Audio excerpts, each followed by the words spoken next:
Hello বন্ধুরা, আজকে আমি আপনাদের সাথে শেয়ার করব আমার ছোট্ট কবুতরের ফার্মের গল্প। অনেক দিন আগে আমার আব্বু অনেকগুলো কবুতর পুষত, কিন্তু হঠাৎ একদিন কি একটা প্রাণী এসে আক্রমণ করে অনেকগুলো কবুতরের বাচ্চাসহ কবুতর খেয়ে গেল। তো এরপর আব্বু সকল কবুতর বিক্রি করে দিল, তবে আমি দুটো কবুতর রেখে দিলাম। আর আব্বু যখন কবুতরগুলো হাটে বিক্রি করতে নিয়ে যায়, তখন ওই হাট থেকে আমি একটা কবুতর কিনি। আমার মোট 3টা কবুতর থাকে, তার মধ্যে দুটো মাদি, একটা নর। তখন থেকে ঠিক করলাম এদের দায়িত্ব এবং এদেরকে সঠিকভাবে দেখাশোনা করব এখন থেকে আমি। অল্প কিছুদিন যেতে না যেতে দেখি ওই 3টা কবুতরের সাথে কোথা থেকে যেন আরেকটা কবুতর উড়ে আসলো। আমি খবর নিয়েছিলাম যে কারো কবুতর হারিয়ে গেছে নাকি, তবে না পাওয়ায় আমিও ওটাকে আমার ফার্মে রেখে দিলাম।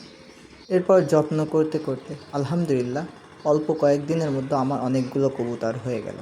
এখন আমার সর্বমোট কবুতরের সংখ্যা 16টি। এর মধ্যে আবার আমার ফার্মে নতুন একজন অতিথির আগমন। নতুন অতিথিকে খুব সুন্দর করে খাবার খাওয়াচ্ছে তার মা কবুতরটি। চলেন আমরা একটু কাছে গিয়ে দেখি। কি সুন্দর অপরূপ দেখতে, তাই না বন্ধুরা? কি সুন্দর করে মা সন্তানের যত্ন নিচ্ছে। তো চলেন আমরা অন্য ঘরগুলো দেখে আসি।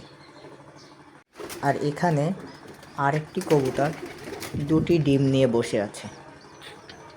তো আমি তাদের সাথে একটু দুষ্টুমি করলাম, দেখি মা পাখিটির রিয়েক্ট কেমন হয়। বলতে না বলতে পাশের খোপের দিকেও নজর আসলো, সেখানেও দেখি মা পাখিটি 2টো ডিম নিয়ে বসে আছে। ওর সাথে একটু আমি দুষ্টুমি করলাম। নিচের খাঁচায় আরেক জোড়া কবুতর ডিম নিয়ে বসে আছে। এটা আমার নতুন জোড়া এবং খুবই পছন্দের। তো বন্ধুরা, সবশেষে আমরা কি বুঝলাম? যে যত্ন করলে অনেক কিছুই করা সম্ভব। তাই তো 3 থেকে 16টা কবুতরের পরিবার গড়ে তুলতে পেরেছি।